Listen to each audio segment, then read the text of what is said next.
I, Asanoja, welcomes all of you in the next topic of the chapter Sexual Reproduction in Flowering Plants. Students, by the time we have studied various aspects of this chapter, we have studied about gamete formation, we have studied about double fertilization, and today we are going to discuss a most important topic, and that is called as embryogenesis. After the fertilization takes place, how a zygote, which is a single cell, develops into the seed, and what are the further events which takes place. Again, are the events are same or similar for all the plants which comes under angiosperm, or the structure of the embryo is same for all the plants? So these are some of the mysterious questions which I think very important to address, and today we are going to address all these things. Hope from the previous few videos of this chapter I have made myself very clear in the various aspects. After watching every video, it's a request and appeal to all the students that please make your own notes. Don't copy the notes from somewhere. You can get the note from your senior, you can get the note from your teacher. But it is always advisable in biology that the student who make his or her own note is more successful in examination. Okay, so keep this practice in your mind. It is very, very important, right? Now, so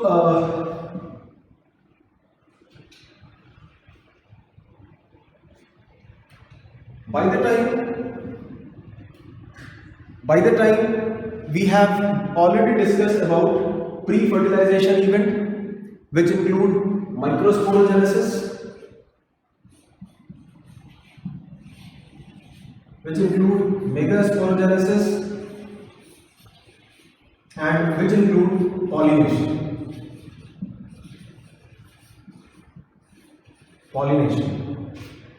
We have also discussed about double fertilization. In my last video, we have discussed elaborately about the double fertilization, why it is called as double fertilization, what are the cells which are fusing, what are the nucleus which are fusing. So we know that pollen grain, a generative nucleus which is following the vegetative nucleus.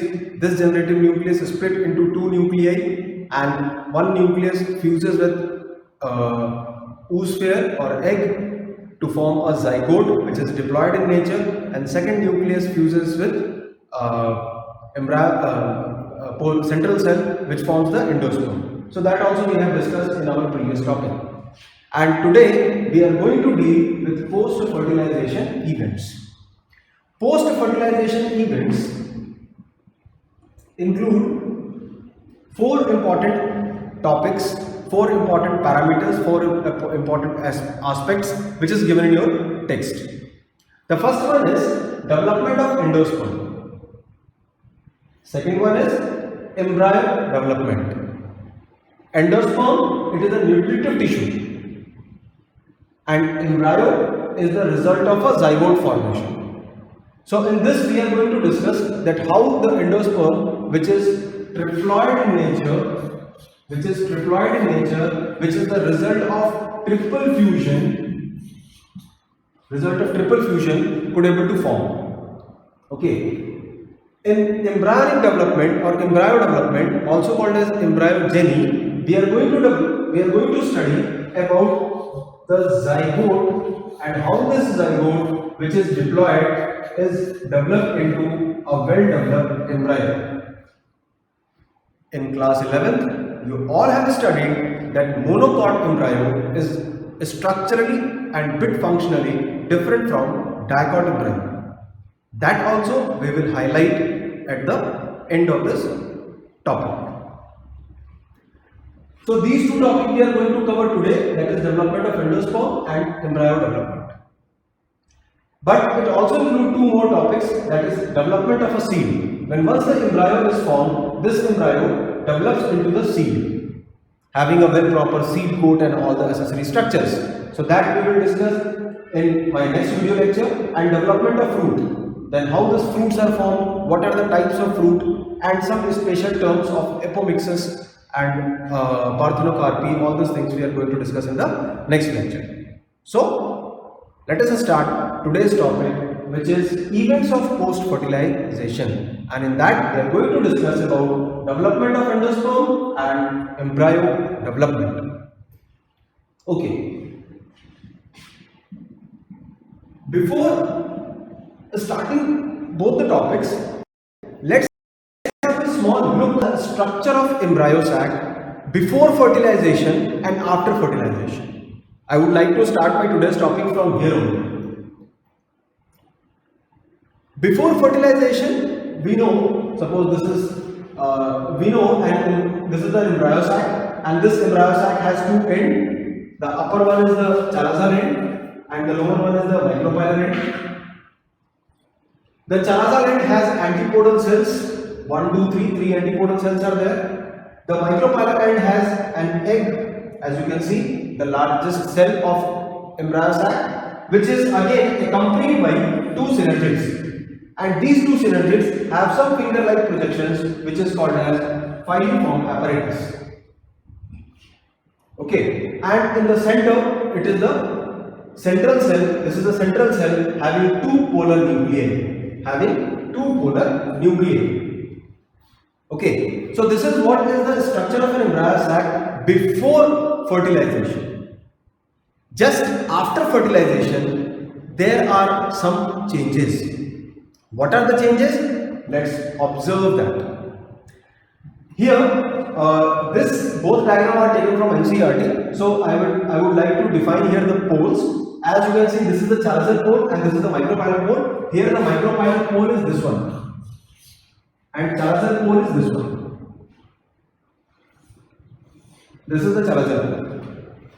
Why I am saying like that? Because micropylar pole has egg, and that egg undergoes fertilization to form zygote, and chalazar end has antipodal cell. So since here antipodal cells are written, that's why it is a chalazar pole. And since here zygote is written, which is the result of fertilization of syngamy, that's why this is micropylar end. So these two ends are very important. Even though embryo, today we are going to study about embryo development. In embryo development also, these two ends are playing very, very vital, very, very important role. Okay, so just after the fertilization, the egg modified into zygote. Here egg is haploid, and then here the zygote is diploid in the nature, right? Because one of the male nucleus fuses with the egg, so it forms a diploid zygote. Remember, in our previous topic we have studied that pollen tubes through micro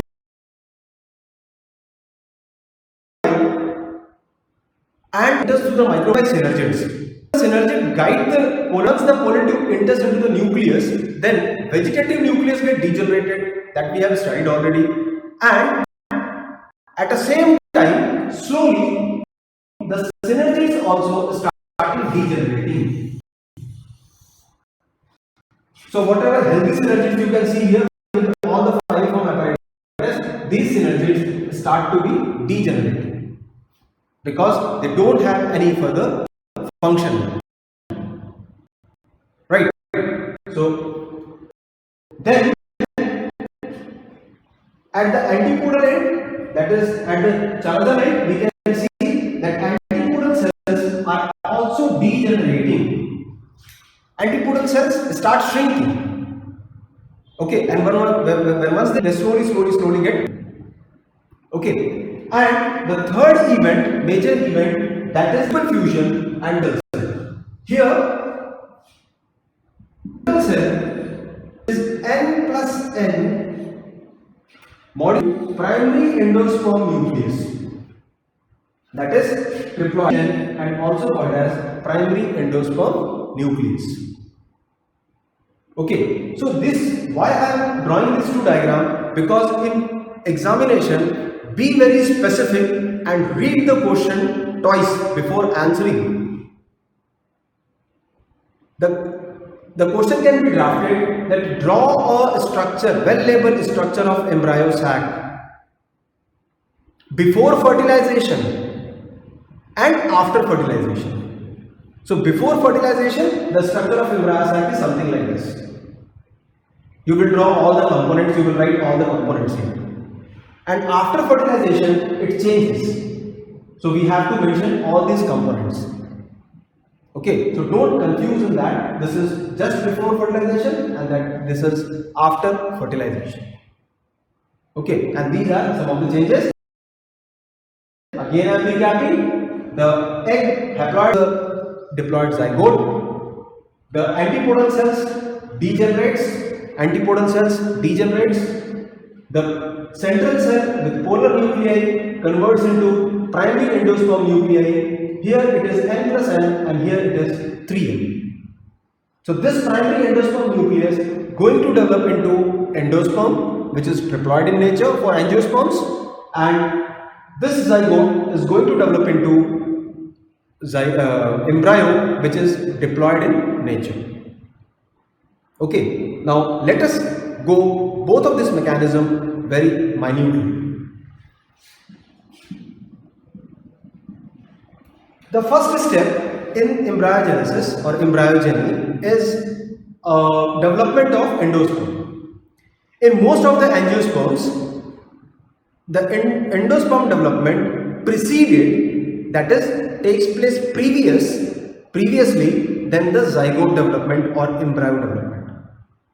So, endosperm development preceded, then embryogeny, then zygote development, because endosperm is acting as a rich source of nutrient. We all know most of the fruits we are eating, most of the grains what we are eating, that we are eating nothing but the endosperm only. So these nutritive part is very important for providing nutrition for growth and development of a zygote to embryo. Hence, in most of the angiosperm, endosperm formation takes place before the embryo development. Okay, now when we are talking about the endosperm, we know very well endosperm is a result of triple fusion. Remember, we have discussed that n plus n, these are the polar nuclei of embryo sac, and when it fuses with another n, that is a male gamete, this will form a 3n structure. This 3n structure is only called as primary endosperm nuclei, which modify to form primary endosperm cell. So, the endosperm, it developed from the rapid division of primary endosperm nuclei. So what is the genotype of primary endosperm nuclei? 3n. So what is the endosperm? It is triploid. It is 3n. Okay, and again from this portion, most of the question is drafted in the examination. For example, if they will tell you that any plant, suppose its haploid set has 16 chromosomes. Okay, any plant or any type of cells which have the 16 chromosomes, right? So what is the total number of chromosomes present in their endosperm? So remember here n equal to 16. So endosperm is triploid. So here will be the 3 into 16. Right, so that is very important to keep in your mind. And another one, now for development of endosperm cell, when once the primary endosperm nucleus is formed, this primary endosperm nucleus undergoes rapid division. For dividing this nuclei, again energy is required, again nutrients are required. So an embryo is taking its nutrient from endosperm. Now the question arises, from where the endosperm will gain the nutrient. So endosperm endosperm gain the nutrient from nucellus. During its development, endosperm take all the nutrients from the nucellus. Remember, nucellus are the important nutritive tissues which are present. If you remember, this is the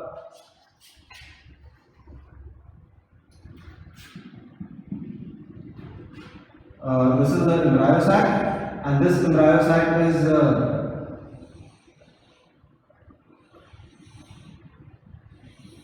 circled by various layers. Okay, this is the micropyle, which is the opening, and here there are some nutritive tissues, and that nutritive tissues are called as the nucellus. So whatever the food is required, that food is taken up by the nucellus, right? So again, this is important. Another one. Now here, as far as the development of endosperm is concerned, endosperm development is a little bit different for angiosperms and gymnosperms. In angiosperms, endosperm is formed after fertilization. But before embryo development. That means it takes place after fertilization, but before embryo development, and it is triploid in nature. So endosperm here, in angiosperms, endosperm is a post-fertilization product.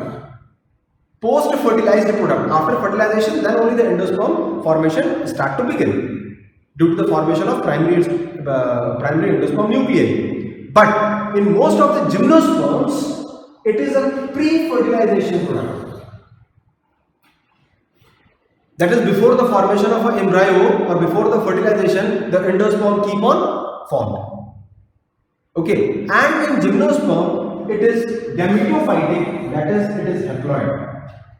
It is gametophytic, and gametophytic, you know that we have two stages, sporophytic, diploid, and gametophytic, haploid. So it is, in gymnosperm, it is haploid. Okay, so these two things are important. Again, I am repeating, endosperm in angiosperms is a post-fertilized product and triploid. And endosperm in the gymnosperm is the pre-fertilization product and it is haploid, single cell. Okay, again two important questions as far as your NEET or board examinations or MCQ examinations are concerned. Okay, so this is a general formation of an endosperm. Now, endosperm on the basis of its development can further be divided into three important types. Right. One is called as a nuclear endosperm. Nuclear endosperm is the most common. It is the most common type of endosperm which takes place in the angiosperm. Now here we are discussing purely about the angiosperms only. Okay, that one difference I have given between angiosperm and gymnosperm, but in our syllabus, in our topic, angiospermic developments are only there. So here the endosperm is nuclear endosperm, and this nuclear endosperm is very common. What is that? We will discuss now. Another one is the cellular endosperm, and third one, which is the rarest one, is halobial endosperm. Okay, so in this way, on the basis of its development, endosperms are of three types: nuclear endosperm, which is common, cellular endosperm, and halobial endosperm. And halobial endosperm is the rare. Halobial endosperm takes place only in few monocots. Okay, so there is a family monocots that is called as the Halobiaceae, and in Halobiaceae only the halobial type of endosperms are formed. Okay, now let's have a brief look about all these three types of endosperm and how their development takes place. Let us begin with first one, that is nuclear endosperm. When talking about nuclear endosperm, as its name indicates, nuclear, it is the most common type of endosperm formation in which the primary endosperm nucleus start dividing rapidly, and this nuclear division is not followed by cellular division. Confused? Let us understand. Nuclear endosperm, as the name indicates, nuclear. Okay. So in nuclear endosperm, there are two stages. The first stage is, and such type of division is pure mitotic division. So whatever the cells are forming, triploid means it gives results to the triploid cells only. Okay. So the first stage is coinocytic phase, and the second stage is cellular phase. In coinocytic phase, it is characterized by rapid nuclear division.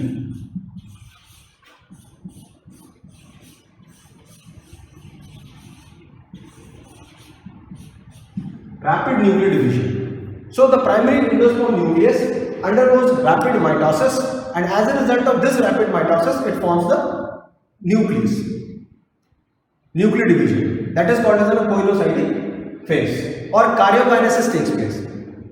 Okay. Second one, when once the nuclear division is complete, when once no further nuclear division takes place, then this undergoes cellularization phase.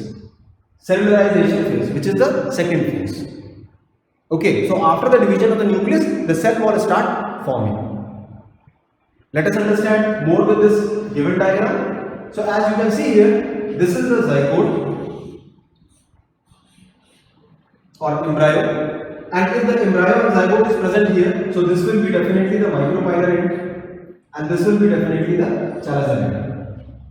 So at micropylar end, the zygote is formed. Okay, and this is the primary endosperm nucleus. This primary endosperm nucleus undergoes mitotic division to form two nuclei, but no cell wall formation.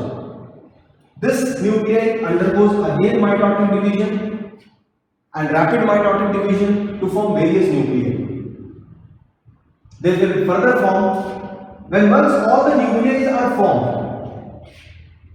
So this stage from here to here, it is called as, from here to here, it is called as coinocytic phase. When once all the nuclear division is over, then it starts cellularization phase. That is cell wall formation. And here the cell wall formation is centripetal. That is from outside that is from periphery to center. Right? So here you can see that the cell wall formation takes place, and these are the peripheral cells. Okay, so it starts from the periphery and then it runs toward the periphery to center. Periphery to center. So again, if you see, this is the structure. So the first of all, these cells will undergoes cytokinesis. This is the peripheral cells. Then again followed by second layer. Then again followed by third layer. And like that, it keeps on. So from outside to inside, from centripetal way,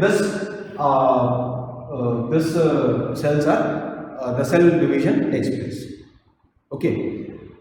One of the best example for this is, since it is the most common type of endosperm, most of the plants have the same type of endosperm, but the best example is coconut.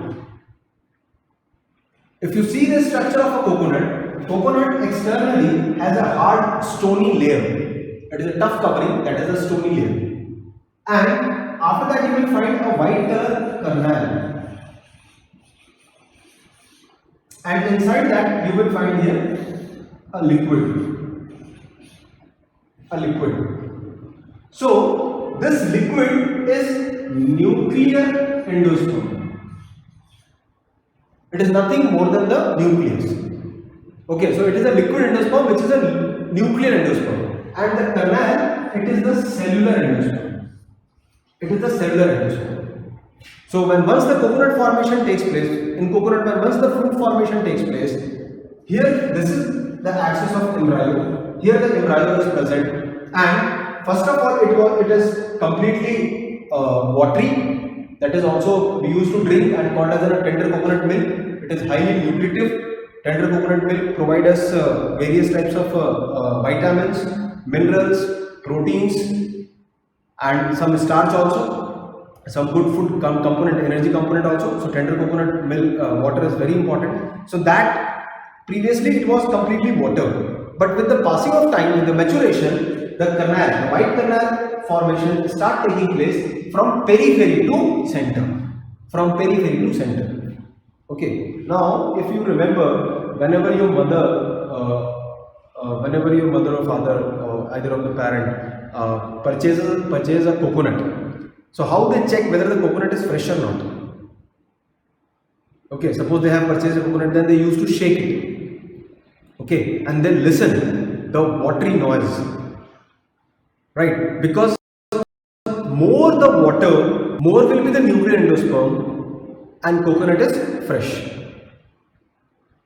And if no sound of water is coming, that means if all the watery endosperm converts into the cellular endosperm, converts into the canal, that means the coconut fruit is not fresh, it is aged. It has a long time before it was plucked up from the tree.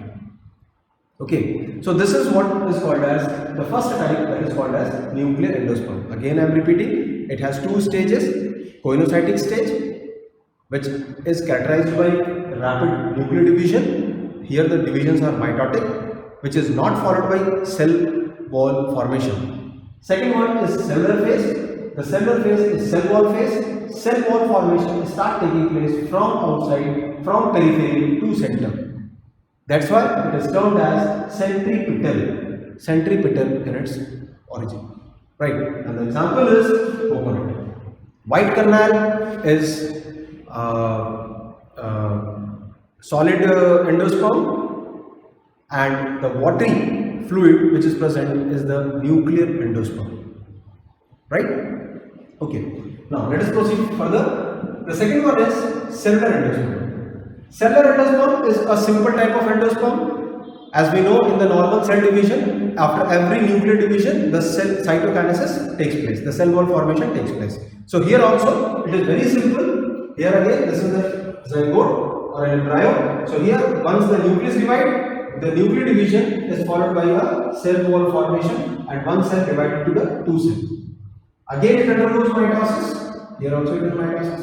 So again it undergoes mitosis to form respective consecutive nuclear division, which is followed by cellular division. Right. So here the karyokinesis is always followed by cytokinesis. Karyokinesis is always followed by cytokinesis. Right. And the endosperm appears something like this. These endosperms are definitely solid as compared to nuclear endosperm, because there the watery endosperm is present, and here no watery endosperm is present. So this is the second one, which is called as cellular endosperm. Okay, most of the plant, for example, petunia, magnolia, these are the examples for the cellular endosperm. The third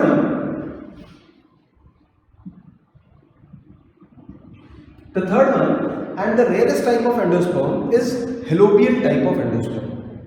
In halobial type of endosperm, as I told you, it takes place in one family of monopod. Here, the division is, we can say here it is a mixed division of both nuclear as well as cellular division. How it takes place? Let us see here. Here the first division, this is the zygote. Okay, and the first division is unequal division.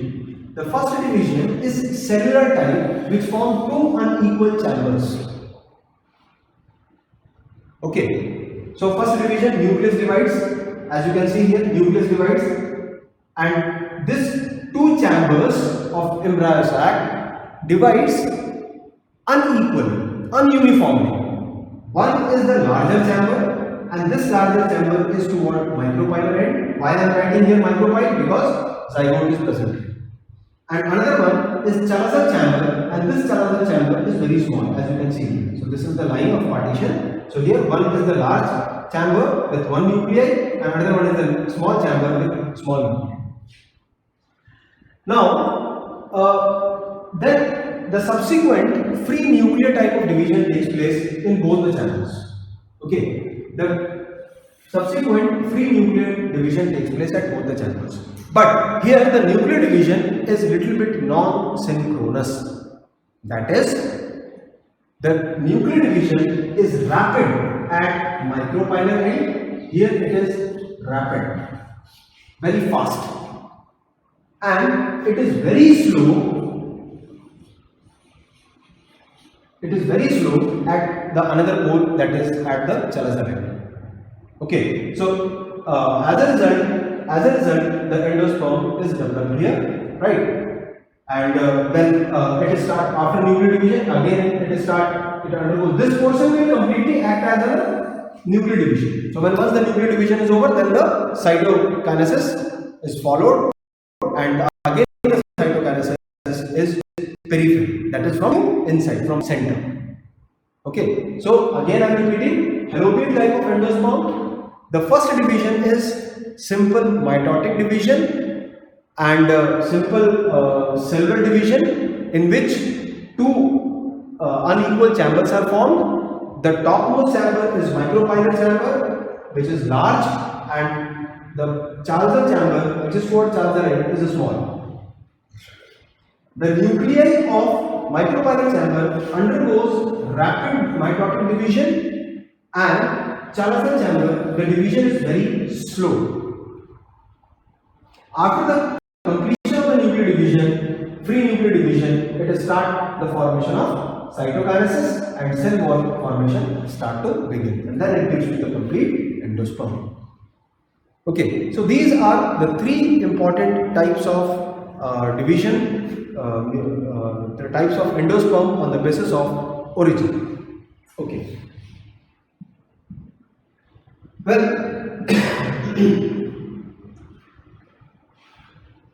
now the question arises that, sir, you have taught all the endosperm and formation of endosperm, but in some of the plant or in some of the seeds, in some of the fruits, you could not able to find endosperm.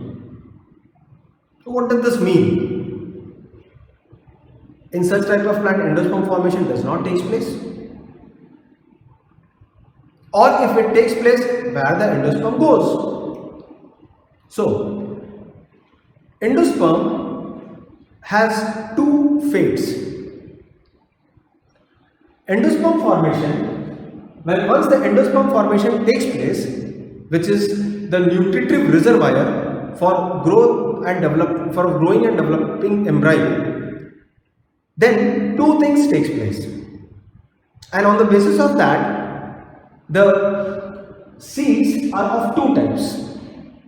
One is called as albuminous seeds, also called as endospermic, and another one is called as ex-albuminous seed, also called as non-endospermic. Non-endospermic. A very, very important question.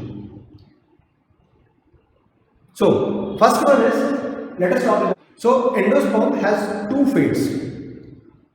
Either the endosperm which is formed is completely consumed by the embryo, or the endosperm will remain in the embryo after the maturation of seed also.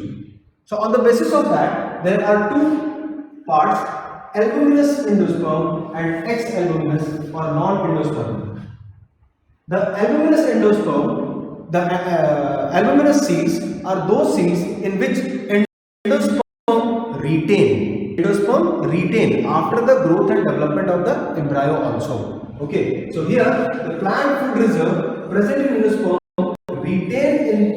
retain, and endosperm is present in a large and abundant part of the mature seed. Okay, so where the endosperm remains after the growth and development of seed also. Okay, then it is called as albuminous or endospermic. The best example is coconut, castor, date, etc.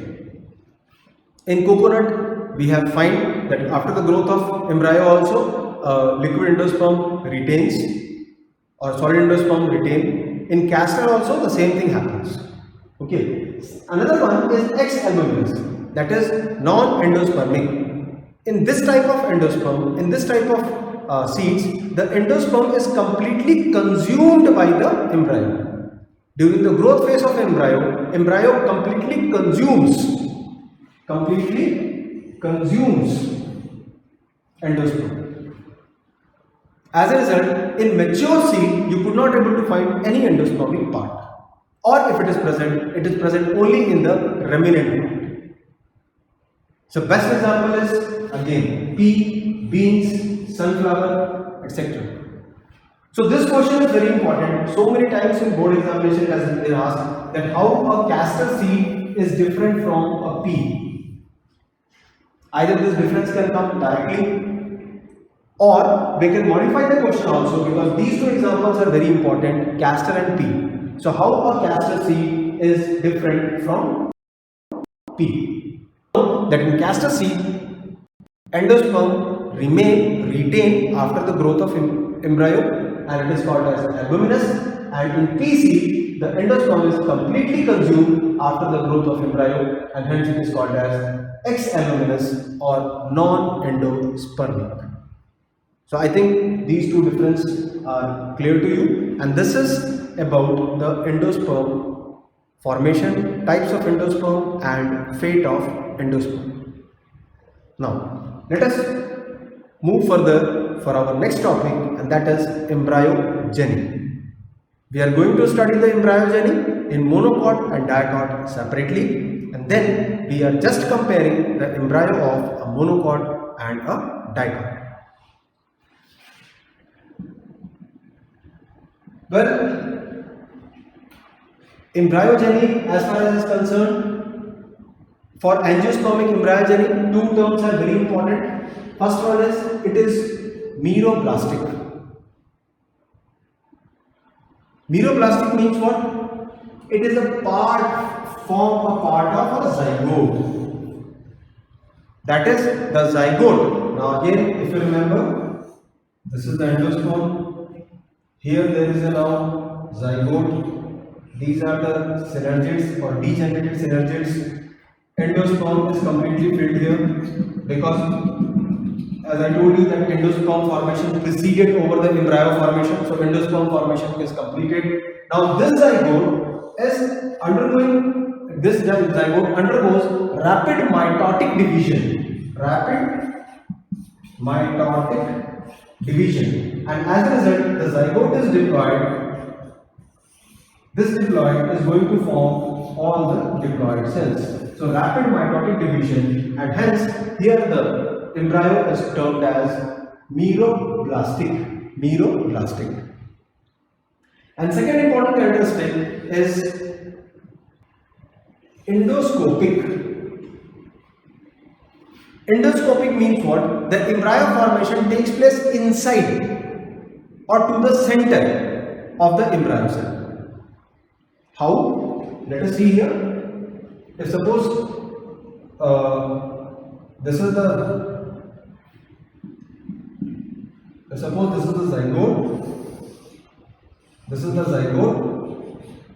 and in later stage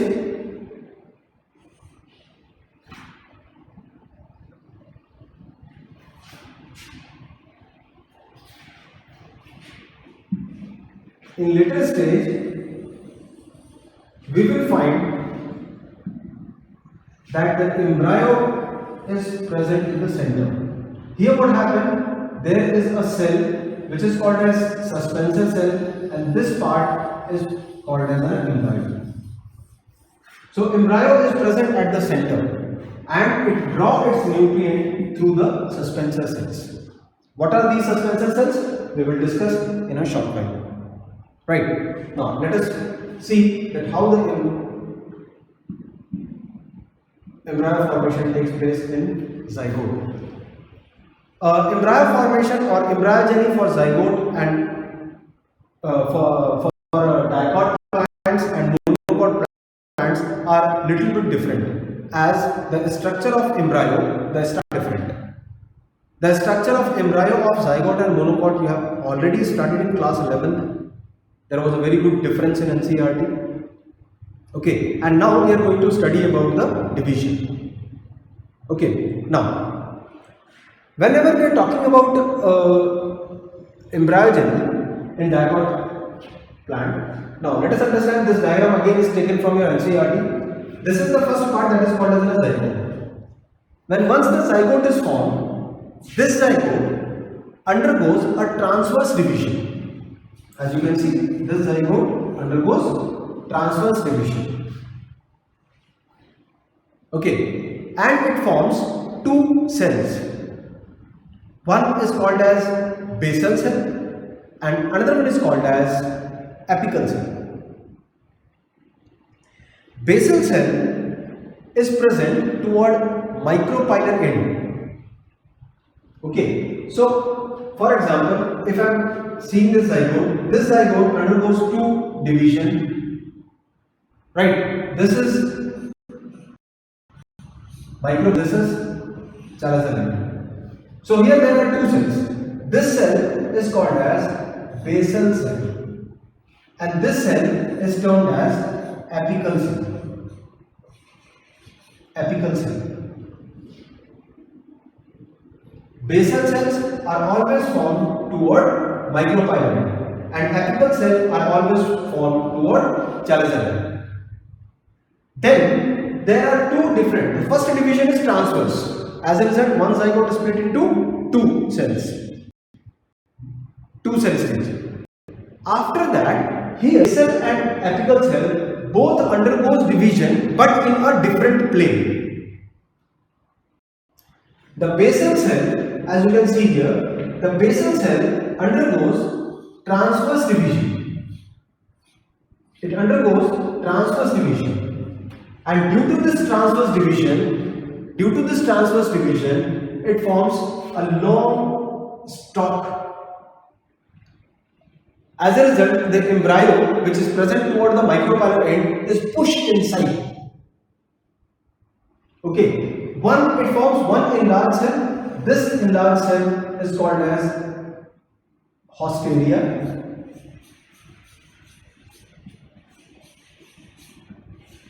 And from here to here, these cells are called as suspensor cells because it is suspended.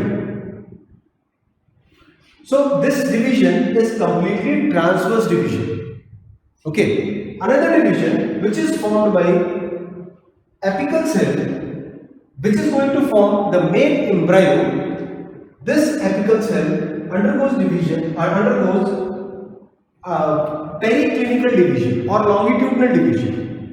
So as a result of periclinical and longitudinal division, it forms an embryo. You can see like this. So many divisions are there. These divisions are formed due to the result of periclinical or anticlinical division, and here it is transverse, simple transverse division, right? So as a result, this embryo stage is called as globular embryo. Okay. In globular embryo, here there is one cell. This cell is called as hypophysis.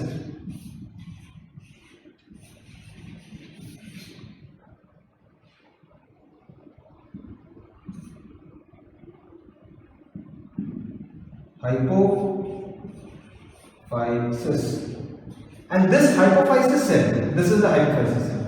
This hypophysis cell connects suspensor cell to the globular embryo. Right. Same way, this hausteria embed into the endosperm and start drawing nutrition because the growing embryo required nutrition, and that nutrition is absorbed by hausteria. And this nutrition transfers through suspensor cells and reaches to the embryo. And now the embryo, after development, it is termed as heart-shaped embryo. It is appearing as a heart. Okay, so this is termed as heart-shaped embryo. Now just remember, where is the micropylar end and where is the chalazar end? So this is the micropylar end and this is the chalazar end, and this central axis is called as embryonic axis. Then this embryo again modifies into a torpedo stage. This stage is called as a torpedo stage. And in this stage, as you can see, this is the embryonical axis, because this is the radicle and here it is the plumule center. Radicle, we all know it is called as a root apex, and plumule we all know that is called as a shoot apex. So the axis from root to shoot apex is called as an embryonical axis. Okay, so this is the embryonical axis, right? And it has two large cotyledons. This cotyledons is acting as a food resource or nutritive food resource for the plants. Okay, so this is how the development of diploid embryo takes place. Let me again recap it. Zygote divide to unequal division toward micropylar end. It form a large cell. Toward chalazer end, it form a small cell. This division is transverse. Then the upper cell or cell of micropyle, it is called as suspensor cell, or also called as basal cell. And toward chalazer end, it is called as apical cell. Apical cell. The basal cell undergoes transverse division to form a hausteria and to form suspensor cells, and the apical cell divide anticlinically and periclinically to form the globular embryo. The cell which connects suspensor to embryo is called as hypophysis, and this hypophysis connects suspensor to embryo, and then later on it develops into the heart-shaped structure. The heart-shaped embryo develops into the torpedo structure, which is characterized by a central embryonic axis from radicle to plumule and characterized by two cotyledons. So this is what is the development of diploid embryo. Right. The second one is the development of monocot embryo.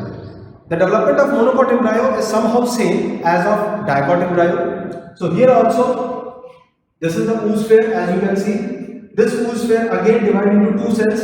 That is, one is called as this is called as basal cells, and this is called as a terminal cell or apical cell. Again, the basal cell divide to form suspensor, and the apical cell divide to form undergoes anticlinic division, and it forms an embryo. Right? The suspensor again it forms hausteria, and this hausteria embedded into the endosperm and draw the nutrition. When once the suspensor is formed, it embedded into the nutrition. Then this structure is called as an embryo, and here you can see this is the radicle. Let me show you here. In this diagram, this is the radicle, and here is the plumule. Okay, so here the embryonic axis is somehow oblique, like this. The embryonic axis is somehow oblique, which later on matures, and it matures to form a monocot, a complete monocot embryo. A complete monocot embryo.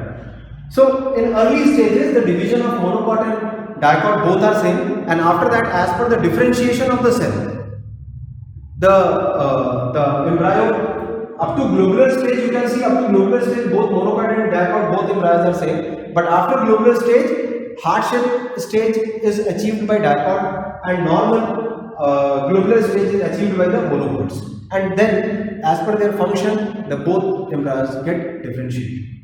So, at last of this topic, let's have a quick look on monocot and dicot embryo. Well, again the diagram taken from your NCERT, it is the structure of a dicot embryo. So here you can see there are two long, this is the embryonical axis from here to here. Okay, this is the plumule, also called as shoot apex. This is the radicle, also called as root apex. And this root apex is covered by a root cap. So these are the cells which later on differentiate into the root caps. The part from plumule to the radicle, it is called as a hypocotyle. The from center, it is called as a hypocotyle. And you can find here the two large structure that is called as cotyledons. Cotyledons are playing the role for storage of nutrition. So during the growth and development of embryo, when embryo develops into the plant, At that time, this cotyledon provide nutrient to this embryo so that it can grow and develop into the small seedling, and then it develops into the small plant. Right. So here are again the structures. It has a structure cotyledon, the shoot apex, plumule, the root apex, radicle, followed by root cap, and then the region from plumule to radicle, it is covered by hypocotyle. And here the axis is, embryonic axis is from plumule to radicles. Okay. Talking about the structure of a monocot embryo, again you have studied in class 11. Some modifications are here. Here the first important part is the outermost layer. The monocot embryo has a proteinaceous covering on outermost layer. Okay, and remember, what is that layer is called as? It is a proteinaceous covering which covers a monocot embryo. Yes, that is called as alluron. It is the alluron layer. Okay, so alluron layer, it's a covering of that. Then you can find a structure which is called as scutellum. The scutellum is homologous to cotyledon. In the dicot plant, what function is performed by cotyledon? The same function is performed here by scutellum. So this structure is termed as scutellum. Again, the scutellum provides nutrition during the growth and development of an embryo. Then you can find here two structures. Here this is the plumule, and this plumule is covered by a cap. This is a cap-like structure. This plumule is covered by a cap, and this cap is called as coleoptile. Similarly, at the bottom you can see there is a radicle, and this radicle is again covered by a root cap, and it is again covered by a structure that is called as coleorhiza. So plumule is covered by coleoptile and radicle is covered by coleorhiza. Here coleoptile, P for plumule, don't confuse. Coleorhiza, R for radicle. So as a result, coleoptile and coleoptile covers plumule and coleorhiza cover radicle. Plumule is a shoot apex and radicle is the root apex. In the center of that there is one more cell that is called an epiblast, and this epiblast is responsible for forming the protective layer. Epi, upper, blast, layer. Okay, so this is responsible for forming a protective layer. Right, and if you talk about the embryonic axis here this is the embryonic axis. As I told you, it is a little bit oblique in monocots, so this will be the embryonic axis. Okay, so this is all about today's topic. So today, let's have a quick recap. We have studied about endosperm formation. We have studied about types of endosperm, nuclear, cellular and halovial. We have studied about fate of endosperm. We have studied about the embryogeny of dicot, embryogeny of monocot, and also we have compared and seen and discussed the structure of monocot and dicot embryo. Students, this topic is very, very important as far as diagrammatic questions are concerned or as well as theory questions are concerned. And I hope you all are very, very regular from your book, from your topic. So in next lecture, we are going to discuss the two leftover stages, that is seed formation and fruit formation from this chapter. By the time, keep on asking doubts. Keep on revising yourself because days are going on, countdown already began. The year 2021, your session 2021 has already begun. Don't miss a single day, don't miss a single hour, don't miss a single second without your books. Till the time, take yourself, keep on revising. See you in the next lecture. Thank you very much.